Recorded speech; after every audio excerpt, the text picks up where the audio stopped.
Ooh.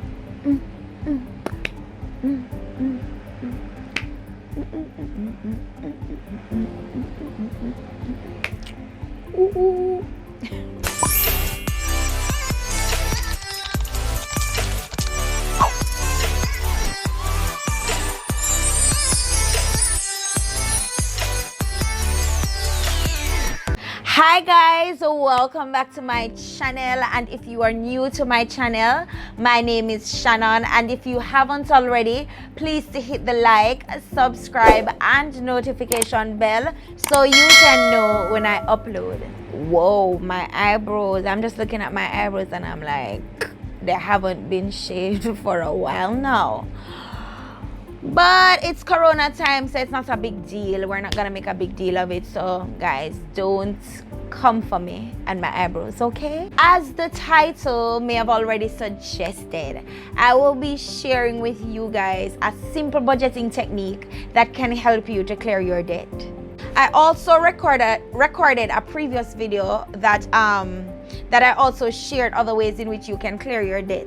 So you can go to that video when you're through watching this one by clicking the link in the description or the card above. The technique that I am going to be mentioning this video is that of the 50-30-20 rule, or the 50-20-30 rule. Good.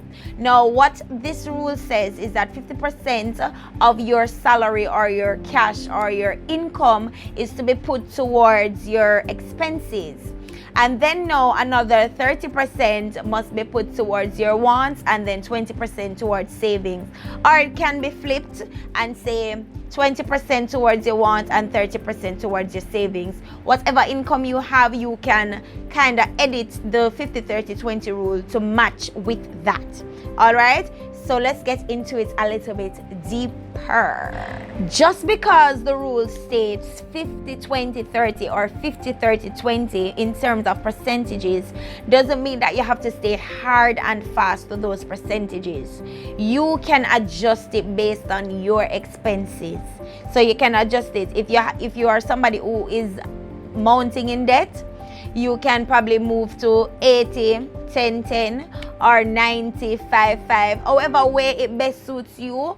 But I would advise you to make sure that at least each category of the three are being you are putting something towards each of the three categories. So you're not just sticking to your expenses only, but you're also looking at investments and savings, and also a section to take care of you. Because at the end of the day, if you don't take care of you guys, there's no way you can be productive. You'll be tired all the time, and then that will lead to unproductivity when you could be taking care of you in the midst of all of it while paying back your expenses. All right, with this rule, it can help you to be very disciplined. So I would advise that you use it to the best way that you can fit your needs. Once you move at a percentage for anything at all, make sure that you do the readjustments to the other areas. If it is a struggle for you currently to pay off debt and save at the same time, then this method is very good for you. Mark my words on that. However, it would be important for you to be realistic, so it doesn't feel like you are straining yourself or going above your means. So you want to put all expenses tabled in this budget, and you want to make sure that you put aside some for savings and investment that is relatively comfortable to you.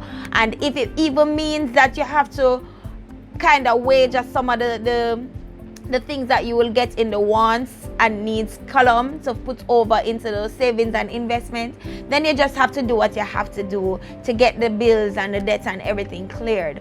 But ensure that you make it realistic, that best suits your pocket. You don't want to be doing the same thing that somebody else is doing while their finances might be different from yours. So make sure that the plan that you make using this rule is directly related to your expenditures and your income. So right here, I have to grab out my book for this one because I did a bit of research to see what others thought about the whole concept. And here I bumped into one that shares the same perspective as I do. And it goes like this. According to Rob Berger, founder of Dough Roller, the simple rule provides flexibility whether you want to pay off debt, save, invest, or all three together. So that's what I'm saying, guys. Once you can fit it into your income or whatever expenditures you have, then this simple formula will be able to work effectively for you. The rule splits after-tax dollars into three categories. Here's the breakdown. 50%, as I mentioned earlier, for your expenses. 30% for your needs and wants. 20% for your savings and investments. And like I said also earlier, you can reverse it into any way that you want. The 50% column usually includes things like rent, utility bills, mortgage, or other small little stuff that you have to take care of. Into the 30% column, it usually involves shopping, usually involves getting something, maybe treating yourself to movies, entertainment.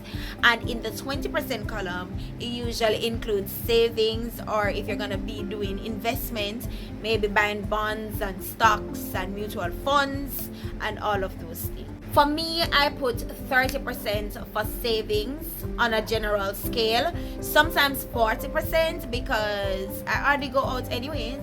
So I just put the money to good use.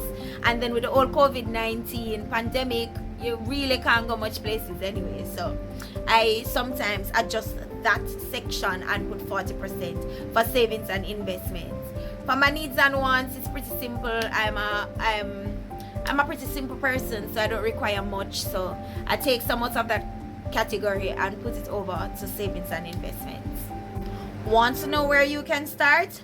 First, figure out what you can save and be realistic about that. So after you took out all the expenses and your wants and your needs, figure out what you have that you can save, and then you can gradually go into the other areas.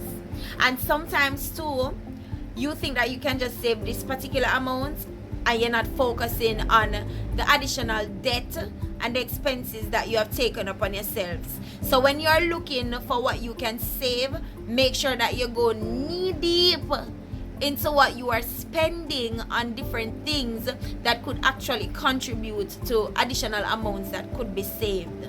So make sure you go through everything through the fine teeth comb and pick out what you need to be doing to get this money put down for your future. And know that just the thought of it can make you say, oh no sir, I cannot save 20%, much less 30%.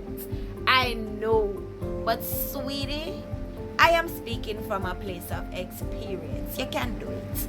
Trust me, when you look at some of your spending habits, you'd be surprised how much money you can put down for your savings. You can do it. Let's go. You can do it. You can do it. So this is the big bomber now. This is the big bomber. If you want to clear your debt, don't come for me for this one. But if you want to clear your debt, you might just have to take some of the money from your 30% column and put it to your 50% column to clear your debt faster. Look at the brighter side. When the debts are cleared, you have way more money, can put on for way more savings and investment, and take care of yourself over the wants and needs column. So think about it before you come for me. Alright, this is for your own good, guys. So some big adjustments that you can make to really clear some of the expenses that you have to clear off your debt is probably to move to a location close to where you work, which means that less for transportation, and you want to make sure that the rent or the mortgage is a little bit cheaper so that you can afford it.